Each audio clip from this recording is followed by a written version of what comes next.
Јас и го знам знакот, а тоа е аплаузот. Тоа значи дека е редно време да излезам и да ви се представам. Уште еднаш, почитувани гледачи, ќе ги извадам рацете од џеб, бидејќи така е културно. Меѓутоа, кога носите панталони, тогаш некако така ви доаѓа спонтано, нели? Фраерски.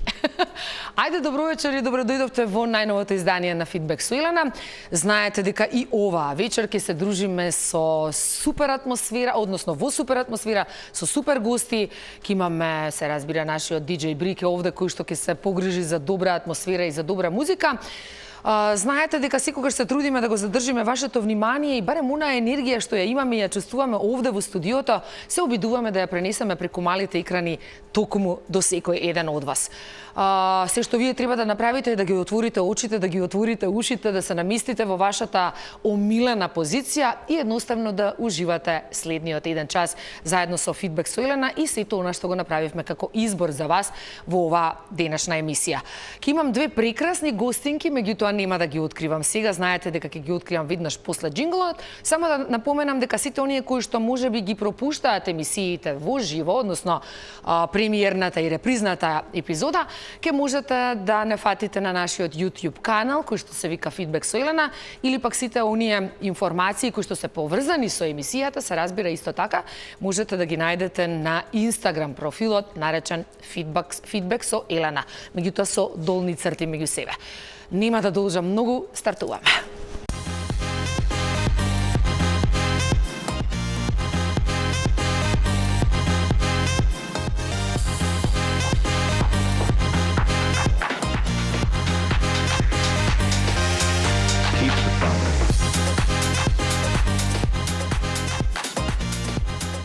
Ето така ги видовте фотографиите на моите две вечерашни гостинки. Мора да признам дека се радувам дека имам две прекрасни млади дами овде во студиото на Фидбек со Елена. Дами кои што вака кога ќе ги видите едни прекрасни суштества, меѓутоа во суштина се големи работнички и го прават тоа на вистински можен начин и во вистинска насока и во вистинска позиција. Ги имам две прекрасни дами, како што реков, од истражувачката репортерска лабораторија ИРЛ. Не предпоставувам, туку знам дека сите сте слушнале токму за ова лабораторија ќе ја наречеме. Сашка Цветковска е истражувачка, новинарка и коосновачка всушност на ИРЛ, со богато искуство и тоа во откривање прецена корупцијата и злоупотреба, да речеме, на моките. Добитничка е на бројни домашни и меѓународни новинарски награди, а нејзината работа е препознатлива како една, можеби, од врвните новинарски, би рекла, достигнувања во нашата држава, па можеби и надвор од неа. Втората вечерашна гостинка е помладокот, би рекла, на ИРЛ, така, ќе се служите. Помладокот на ИРЛ, исто така новинарка, истражувачка, уредничка во ИРЛ, која што пак од друга страна ги опфаќа повеќе темите од јавен интерес. Исто така има многобројни награди, признанија за голем број на стории, меѓутоа не сум тука јас да зборувам за нив. Мене навистина ме интересира како тие работат под притисок, како работат кога се на своите работни позиции, како работат кога се на терен и така натаму, бидејќи тоа што го работат навистина не е лесна работа. Дами и господа, Сашка Цветковска и Деница Чадиковска. Повелете. Ајде вака со гушки. Hello, драги мои дами. Ајде повелете. Не знам дали доволно добра најава направив, меѓутоа и овде, ете така, видете, за вас можам да зборувам и многу повеќе од ова што го најавив, меѓутоа во однос на времето... Не, и многу беше. Да, толку е. На почетокот ви поставувам прашање каде што ќе ве запознаеме од еден малку поразличен аспект, односно да дознаеме са некои така кратки и брзи одговори и прашања. Сашка, само малку понаваму застанени, ете така. Ајде првото прашање, истражувачко новинарство или дневна политика и зошто? Зошто? Не работиме дневна политика. Знам, меѓутоа што би одбрале? Па истражувачко, мислам дека би одбрали, тоа го одбравме уште на почетоците кога Се основавме. Кога се основавме и кога мислевме идело во која насока ќе се движи, свативме дека тоа е она што недостасува во медиумскиот простор и дека е нешто што навистина може да донесе до општествени промени, како што видовме дека навистина се случува дали преку апсења, преку зачувување на културно наследство, преку Младите дами се темите се праќање на средства во буџетот на државата, преку казни изречени од истражувањата, така што мислам дека тоа ни е онака на сите при срце и главното нешто што сакаме да го правиме. Предпоставувам и кај тебе, Сашка, истата. Да, јас работев и истражувачко новинарство и тоа што се нарекува дневна политика, дневно известување, сакам да го наречаме кога се основавме, сакавме да правиме квалитетни продукти по меѓународните стандарди и би сакале ние да работиме и дневно известување, меѓутоа за тоа се потребни пари и буџети и во моментот го работиме, тоа што најдобро го знаеме и тоа што најдобро го можеме. Ирала е малку повеќе од само истражувачко новинарство. Нашата стратегија се базира на емпатија, разбирање и целта е да ги разбудиме граѓаните од ова, ние нарекуваме апатија, вкочанетост. Баш така. И заедно да делуваме. Одлично. И мора да признам дека супер ви успева тоа. Брзина или точност, Деница? Точност, дефинитивно. Мислам дека не сме познати по брзина ние. Така? Јас и Деница... Ама познати сме по точност. Да, баш затоа го поставив точност како стигање на време или точност не, како факт? Не, точност како факт, како вистина. Точност. Пред се, но понекогаш е потребна и брзина и точност. И се соочуваме и со тие предизвици, да, уредниците бараат брзина, другите бараат точност. Анонимни извори или официјални извори? Ирала секогаш и во секој случај користи официјални извори. Ние дури не прифаќаме ниту одговори од институции кои што не се подпишани. Например, Министерството за култура или Министерството за внатрешни. Тоа не е човек, не може да ви одговори, мора да има име и презиме, така што тоа. Секогаш мора да се официјални изворите. Да, секогаш се официјални, ако мислиш пример некои што сакаат да останат анонимни, секако дека тоа ние го овозможуваме, со тоа што не се анонимни за нас, но така, меѓутоа за јавноста. Ретки случаеви, поради нивна заштита, може да останат анонимни за јавност. Добро. Храброст или само цензура? Само, да. За вас храброст дефинитивно се подразбира. Меѓутоа, колку се само цензурирате реално? Во насока на сакате да кажете многу, меѓутоа тука има некоја, како што викаме, дигање на рачна, односно само цензурирање со оглед на тоа дека не може секогаш баш се да се каже. Постои ли тоа во вашето? Јас мислам дека многу проблеми си имаме направено што не се само цензурираме, туку баш се кажуваме. И многу често се замеруваме и со луѓе кои се многу мокни и политички, економски, за разлика од нас кои што сме, да речеме, обични луѓе. Така што мислам дека баш тоа не само цензурирање во моменти каде што некој друг би избрал можеби да се само цензурира, не има донесено 11 слаб тужби. Да, тоа верувам дека така. Добро, храброста е дел, така и ве најавив како многу храбри. Наскоро сум во суд, но Леле. Ајде вака, тишина по објавување на сторијата или бурни реакции? Тишината е многу боли. Тишина или бурни реакции, многу зависи.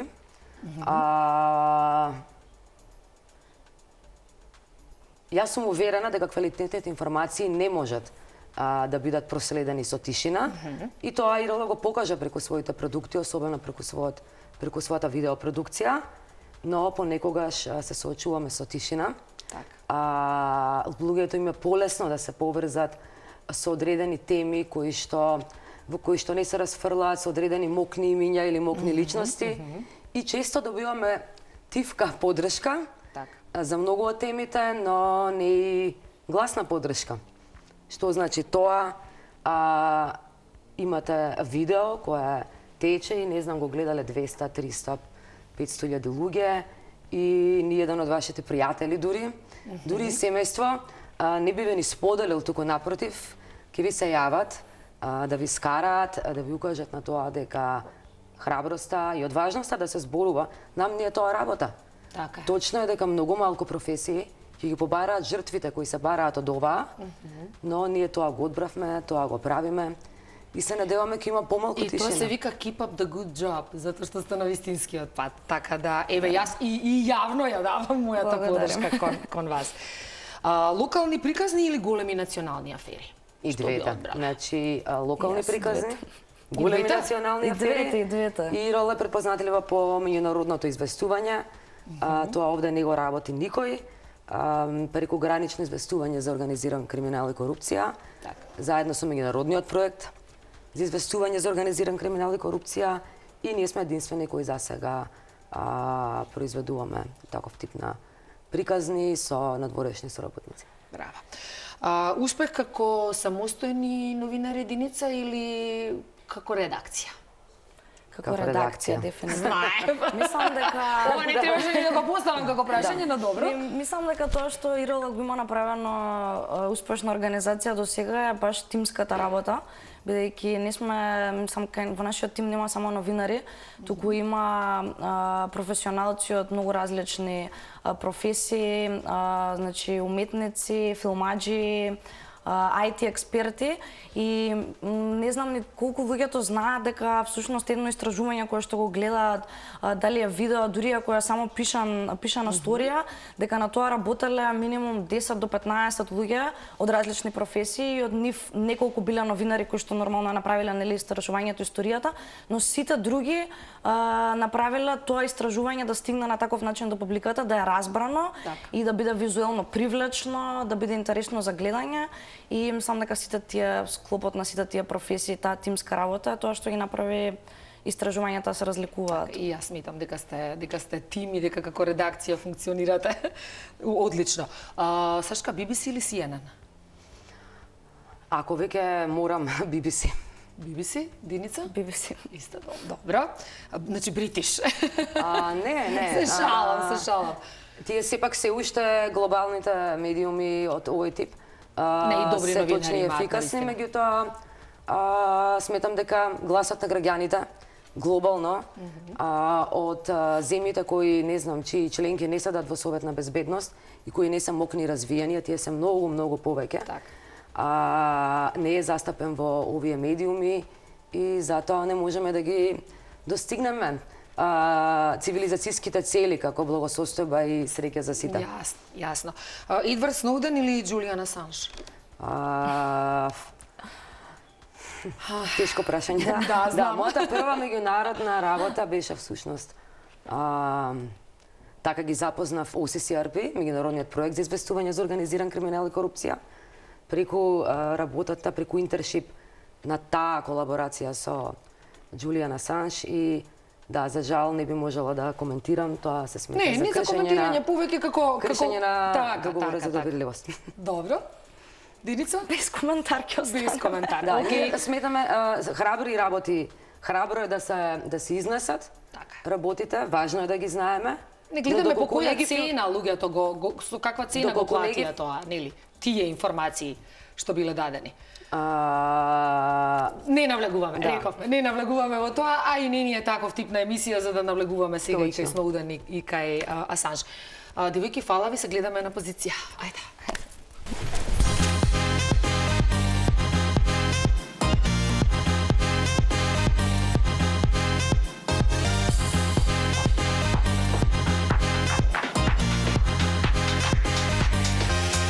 Keep the fire.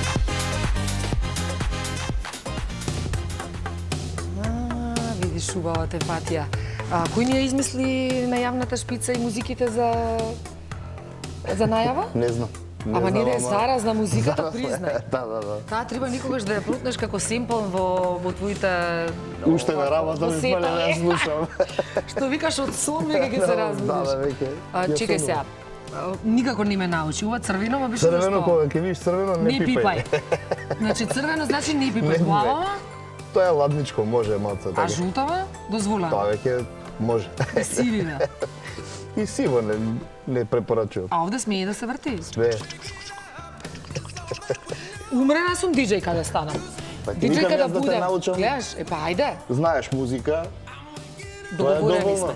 Кажи ми Технички прво како однесам. си, како ти поминаа новогодишните празници во однос на Супер, журки, супер. настани, Одлично, па празници, празник. Јас дома не празници, ти празнувам. дома не празнуваш, ти знам дека беше цело време на пулт и со работа. Цело време, да. Така е. Супер си помина. Луѓе расположени, убава енергија, па доволно мислам. На вечерашниве наши гостинки што ќе им пушташ? Не знам, што сакате да ви Што сакате да ви пушта? Нешто ретро, 80-90, нешто поново. Може нешто македонско или не пушташ македонско. Пуште македонско, како не пушта. Оне, Познат сум јас тоа. дури се карам некогаш, викам, добро, смени го тоа македонското. Не дека не ја Може. сакам македонската музика, туку така е. Добро, ништо те оставаме, тебе после ќе те вклучиме малку покасно. Важи, Со прашање. уживајте. А јас нормално се сиднувам кај моите гостинки. Уште еднаш само да најавам дека ми е исклучително драго што ги имам Сашка и Деница одирала овде кај мене во студиото. Многу пати ќе кажам дека мојот фидбек е токму тоа што имам вакви гости, односно вакви гостинки во случајов кои што се одзвани или дојдоа во фидбек.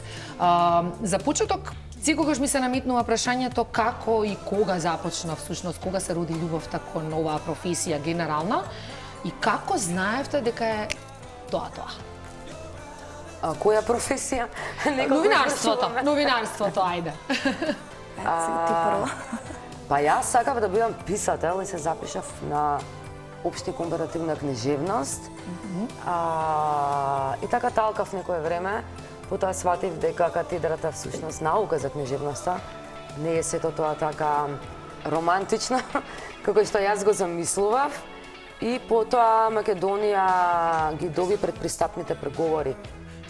Кога јас бев во раните 20-ти, се отворија многу фондови, многу можности да се едуцираме и така завршивме во Данската школа за новинарство, која ја раководеше таа програма Македонскиот институт за медиуми.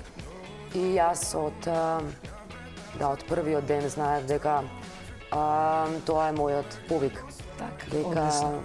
тоа е тоа, така да, е. и никогаш не помислив на Просто друга никогаш, кариера. да, кликнува, тоа е многу интересен момент. Деница, како беше кај тебе случајот? Јас сакав да бидам кажуваме кој што сакав да бидам. Па да, баш Сакав така. да бидам психотерапевт, завршив психологија. Исто така ме беше во план да се преселам, да пробам на друго место. Поменав 4 месеци во Америка, сватив дека дома си е дома. Сепак, Кога така се е. вратив, имаше еден период на пронаоѓање, што правиме сега, работите се тука катастрофални, ако станувам, дали сакам нешто да направам во врска со тоа. И со другар ми Давид Илиевски почнавме да правиме една емисија за млади. Тоа беше општествено културна емисија за младенски проблеми. Сашка ни беше ментор. И кога заврши емисијата...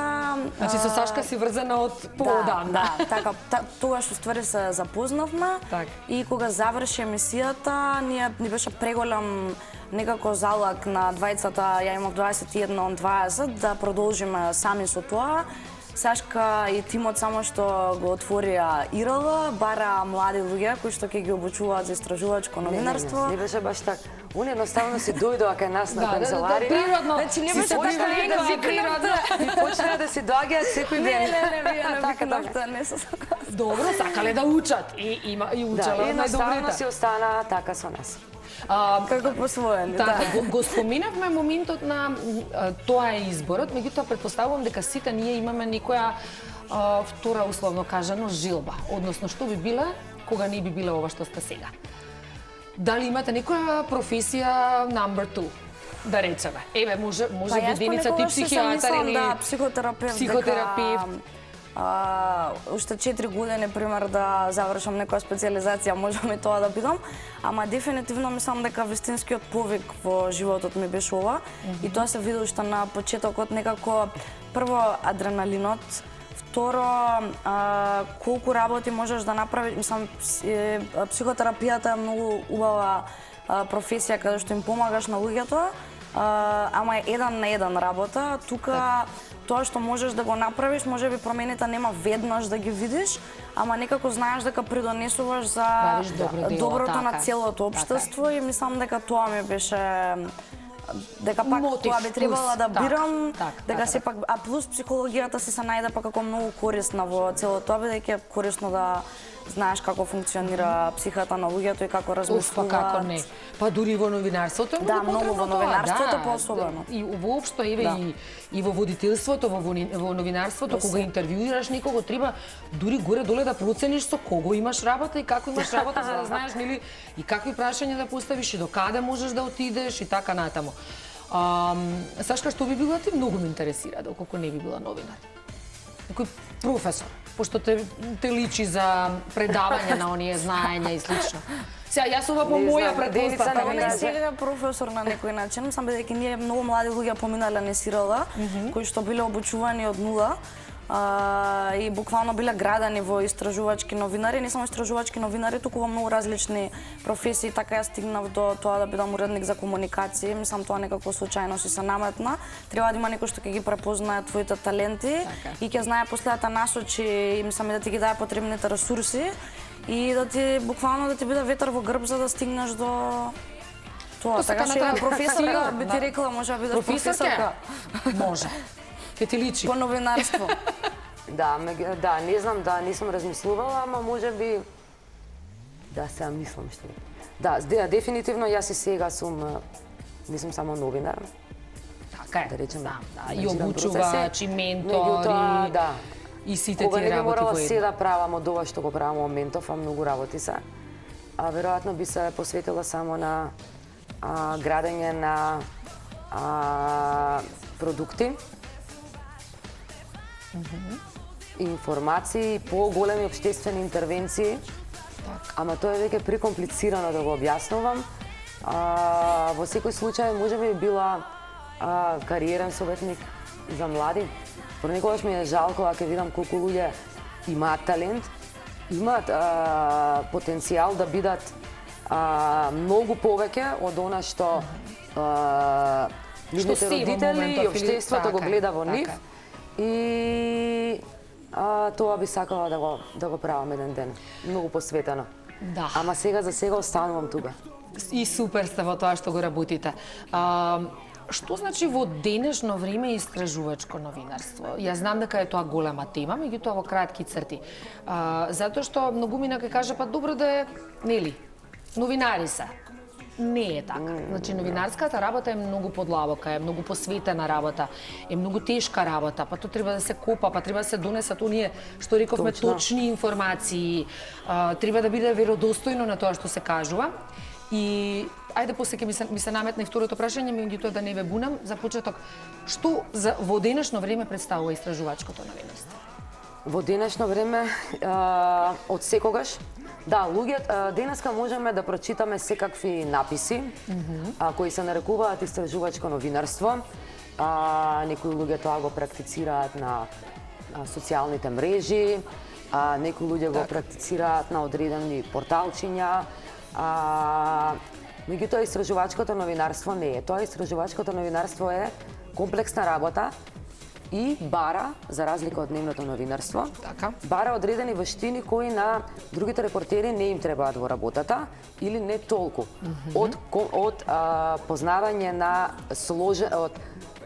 познавање на тоа каде може да се најдат податоците, разбирање на комплексни теми на кои се посветува многу време за воопшто и самите да ги разбереме, разбирање на отворените и затворените дати и бази на податоци.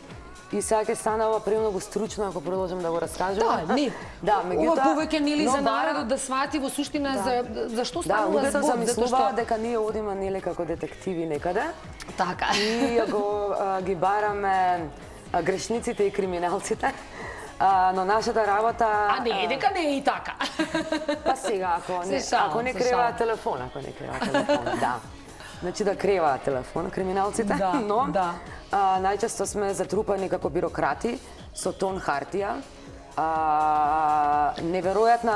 Неверојатен број на податоци се собираат.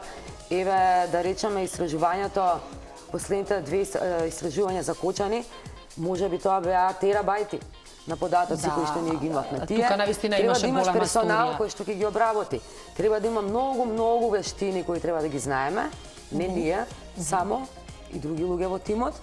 И за да те доведат до некаков резултат, мора да си фер и чесен, дури и со тие кои што мислиш дека грешат. Еве, ај Деница, дури кога пишуваме за лошите чичковци, да плачеме пред да објавиме за нив, па што ќе мислат децата нивни. Леле, Како ќе се да, чувствуваат, разбирам, како меѓутоа ќе вистината нема мора да излезе. емпатија. Да. Мора да излезе на виделина, така е. И јас инаку вака ќе почнам со прво што не е истражувачко новинарство, бидејќи гледаме во последно време и тоа стварно ме прави тажно, особено заради тоа што знам каков е нашиот процес на работа и колку е исцрпувачки.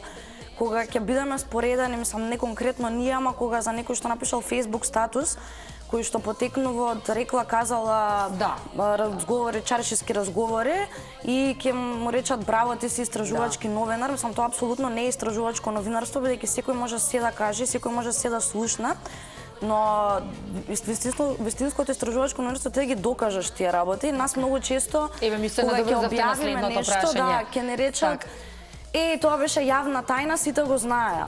Тоа постојано. Можеби сите го знаеле, но не е поентата само да го знаеш, туку како ќе го докажеш ова. Така е, подкрепи го со факти, со многу примери. месечна истрага може да ни пропадне во вода, заради тоа што едноставно не може да ги обезбедиш доказите. Некои работи се многу тешки за докажување, митото е тешко за докажување. Еве сега имавме среќа во Кочани да докажеме подкуп, тоа многу ретко се случува да имаш да најдеш такви информации.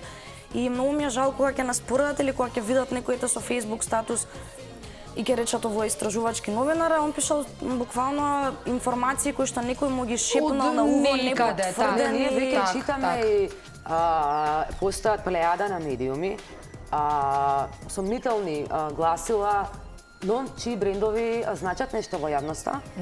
И тие медиуми се една така индустрија за заштита од прогон на мокрите и таму најчесто може да прочитате дури и текстови каде што се вели истражување, па во заграда, ново, па повторно во заграда, добро упатен профил на Твитер, добро упатен анонимен профил на Твитер, истражи или објави, шокантна вистина. Некои работи не може така да се пласираат. Се служува, Јас би им препорачала на луѓето секогаш во една публика што нас слуша, секогаш да ги бараат доказите. Значи, ако некој пише тој земал толку пари, направил тоа и тоа, едноставно побараат доказ. Ако доказот не е приложен, како што ние тоа го правиме, дали е, мислам, покажан на екран, дали е линкнат, дали е објаснато точно преку која институција најден кој одговорил на ова прашање, како е дојдено до таа информација, тогаш тоа е чаршиски. Сега сме имале случај, на пример, еве, да, новинарите се лутат кога се бараат доказите, но тоа е животот. Во еден случај имавме доволно да објавиме, но не доволно да речеме го фативме. Така. И тука јас секогаш инсистирам на максимумот, понекогаш се случува да не ми зборат колегите, ама после повторно се сакаме. Меѓутоа на крајот, само поради тоа што се инсистира на докажување, тој случај доведе скоро во енергетскиот сектор беше таа драма, колку судењето е во Идризово затоа што не може ги сове робинетите. Така што само добрата и квалитетна работа може да доведе до некакви промени. Не велам дека ние ги носиме промените. Потребна е акција на многу повеќе организации, на многу повеќе полиња. Така. Ама дефинитивно со гордост и со мирна совест можам да кажам дека ние барем се обидуваме она што е во наша моќ да го правиме. И затоа, како што рече Деница, не болат. Вистински не болат тие муабети. Дали повеќе уживате во процесот на работа? Зборувам сега, нели, додека се истражува, додека се документи, како што кажувате, тоа се терабајти на информации, тоа се нека се и анонимни, вистински, било какви изјави и така натаму. Повеќе го уживате. Не би рекла уживате, повеќе ве носи тој момент или моментот од како ќе излезе приказната статијата? Што е тоа што повеќе ве... Ти сакаш? Кажи, ајде. Па, кажи. Значи, што повеќе ве полни вас? Процесот на истражување. Иако едното без друго не може да бидеме реални. Да, секако. Тоа се зависни процеси еден од друг. Има процес на истражување, а после нема објава. Така. Ама процесот на истражување, тоа што е добро е што е многу побавена, да речеме, од после бурата што доаѓа на реакции, кај што нивото на стрес е многу повисоко, кога ќе почнат да звонат телефони, па ќе почнат можеби некојаш закани и слично. Малце си порелаксиран во тој период. И друга добра работа е моментот кога ќе најдеш нешто што знаеш дека никој друго нема или дека некој пробал да го сокрие од тебе.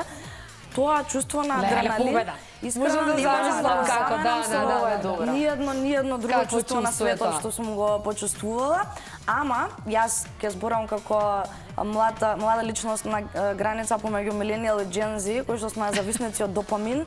Морам да кажам дека после кога објавата, кога ќе се случи, реакциите и се што се случува потоа, како на секој млад човек што многу сака допамин, тоа е една работа која што исто така ништо не може да ја замени.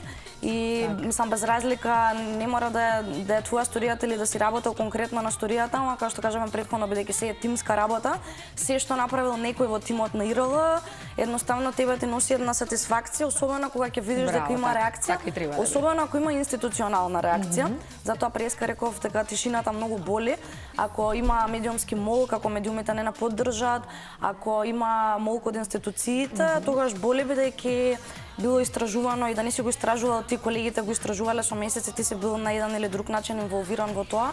И молкот е онака уствари најлошото нешто што може да се случи. Да, се од аспект на зависи кој. Да, има точно е дека допаминот е присутен кога ќе објавиме, но потоа следува кортизолот. Да. Добро.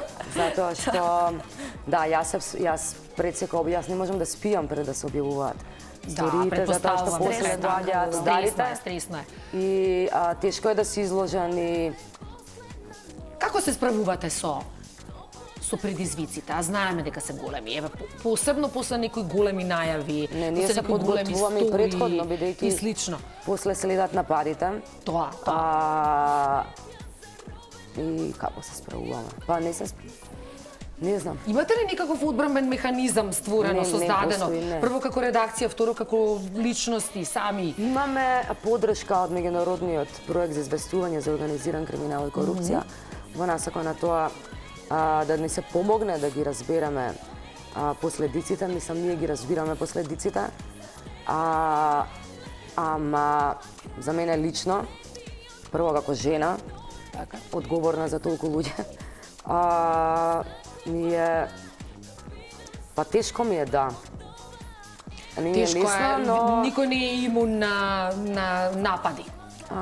Не, не можеш. Особено заради тоа што процесот на истражување бил долг и исцрпувачки, процесот на објава е долг и исцрпувачки и кога ќе заврши сето тоа, наместо во некоја понормална професија би требало да дојде време за релаксирање и да издишеш. Кај вас допрва доаѓа бомбардирање. Што некогаш може да биде пострашен од првиот процес. И тоа е стварно многу да се поднесе. Добро е што сме како тим, голем тим и да речеме сплотени. Сам се имаме многу интерна поддршка. Мене лично ме помага одење на психолог секако задолжително после некои случаи и социјални интеракции. Мислам и не само во рамки на тимот, туку онака да имаш социјални интеракции со луѓе кои што малку нема зборуваш за работа и бар ќе заборавиш некоја друга насока. Сад време ако можеш да заборавиш на тоа. Еве со Сашка некогаш ако се сретнеме си правиме со 16 муабети. За работа не се зборува, викам забране, тоа е за работа.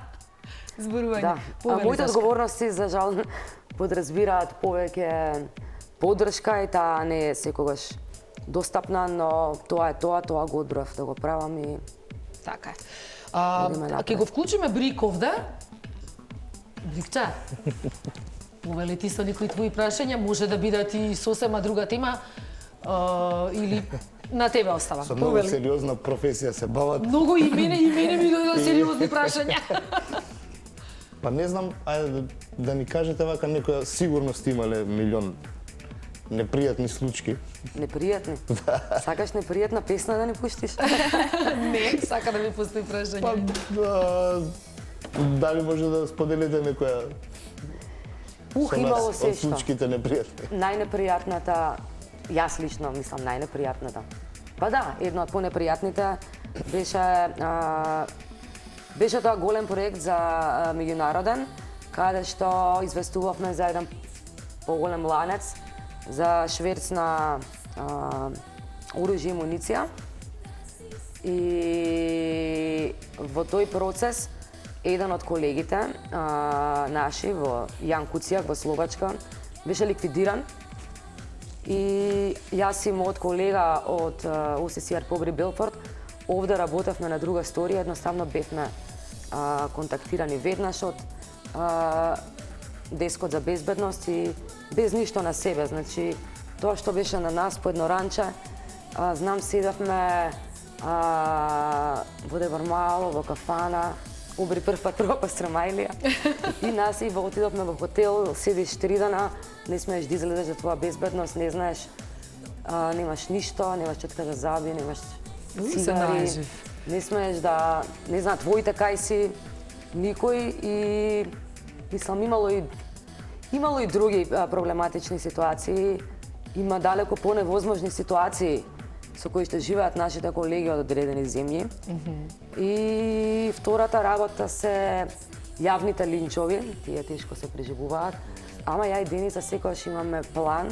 Во редакцијата, ја, Дени и Елена, секогаш се потресуваме што ќе се леди по нека објава и однапред ги подготвуваме. Или пред објава. Да.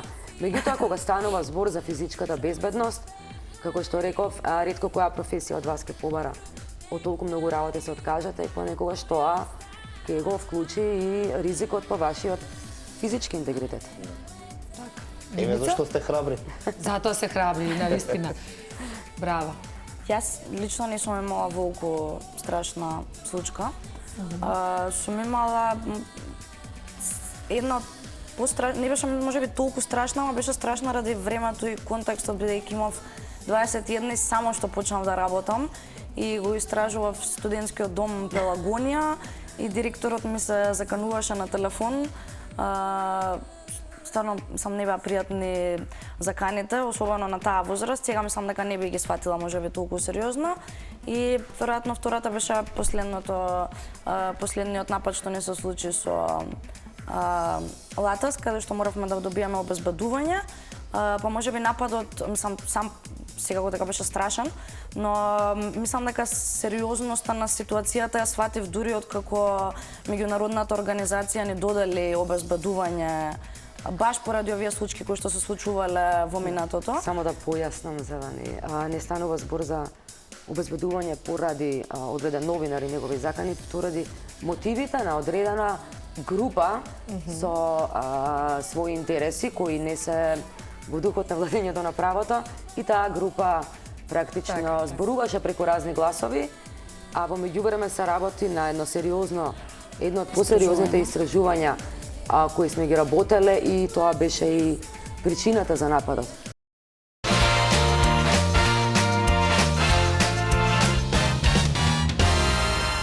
Предпоставувам дека постојат начини на кои што си наоѓате моменти за релаксација, секој на свој начин, некој оди спортува, некој удира в реки, некој не знам оди на се качува на водно, некој слуша музика. Мене музиката ми е секогаш вентил, без разлика што и да правам, ја станувам, пуштам музика во кола, ми е музика, секаде ми е музика, значи тоа ми дава онака, дури сум со цели концерти во кола, например, додека возам. Кои се вашите начини на релаксација, имате ли воопшто на време прво да се релаксирате и како го правите тоа? Ајде, нека кажам. На кратко, да, затоа што ми викаат дека немаме многу време. Секоја година нови начини си... 3 минути имам, така ми кажа. Секоја година нови начини си наоѓам, преска спомнав неколку хобија, мислам дека многу помагаат. Читање книги помага, спортување, колку што можеме. Некои изработување работи со раце, например, како со глина, тоа многу помага. Што се вади, така. Да, бидејќи да создаваш нешто што е тродимензионално, мислам, научно е докажано дека многу ја намалува анксиозноста, дури повеќе отколку да црташ или да конзумираш содржина, како да читаш или да гледаш филм, и тоа многу помага, ама различно е да конзумираш, различно е да создаваш, така што етат пробувам нешто да создавам и да се дружам со пријатели. Јас се сложувал ке ми подари колегата Мартин Иванов, фала му, и тие ке ги редам, тоа е мојот следен обид да се релаксирам. Инако не сум многу релаксиран човек, да, може да се каже. Ама се трудам. Се трудиш, добре. Последното прашање. Кој е вашиот фидбек од тоа што сте и од тоа што го работите? Нашиот фидбек. Да, фидбекот од нас или од кон нас. Кон нас. Кон вас. Кон нас. Мене најдраго нешто во целото ова ми е дека Ирала и луѓето како Деница и луѓето како Маја, Бојан, Елена, да не ги Да, поздрав до цела екипа, на вистина, затоа што сте. Не зборуваме за тоа дали се добри во својата работа, туку најгорда сум на тоа како успеваат да ги инспирираат другите и како организацијата ги инспирира младите, но не само младите и постарите, да делуваат, помалку да се плашат и да се солидаризираат. Ирала организација која води емпатија и симпатија и нема ништо поубаво за мене кога ќе видам дека младите луѓе со кои работиме ги практикуваат тој пристап во професијата. Тоа ми е најдраго. Добро. Мене ми е многу драго дека овие години, додека го работиме ова, и сите продукти кои што ги смисливме и ги остваривме со помош на сите тие професии што ги споменав преска, дека некако успеавме нешто како истражувачкото новинарство, кое што можеби не би било по природа мејнстрим и луѓето со тоа не би сакале да се поврзуваат или асоцираат или понекогаш би го сметале како тешко и досадно, дека успеавме на некој начин да го внесеме во мејнстримот и да биде толку популарно што сега ќе седиме во оваа емисија и ќе зборуваме за истражувачко новинарство, што мислам дека во минатото ретко се случувало, бидејќи како што кажа Сашка, младите стварно многу се поврзуваат со тоа што Ирала го работи. Тоа ми е мене најдраго од себе, бидејќи кога почнавме, најтешко нешто на свет беше вниманието на младите да го добиеме и да го срушиме митот дека младите се апатични или незаинтересирани за политика, бидејќи од старт знаевме дека не е така, само дека не им се нудат правите продукти и квалитетните информации. Уште една работа и ќе завршиме. Да се надоврзам на Дени. Реално Ирала е препознатлива надвор од границите и тоа многу препознатлива по својата стратегија за максимизирање на импактот на непрофитното граѓанско истражувачко новинарство. Ние сме неверојатно најголемиот тим на непрофитна организација речиси во Европа и постојано веќе обучуваме не само новинари, туку обучуваме луѓе кои се нафаќаат во земји како државите од Азија комплицирани да прават организации како нашите и технички ги подготвуваме. Тоа е веќе многу повеќе од и сега за жал знаете како е дома.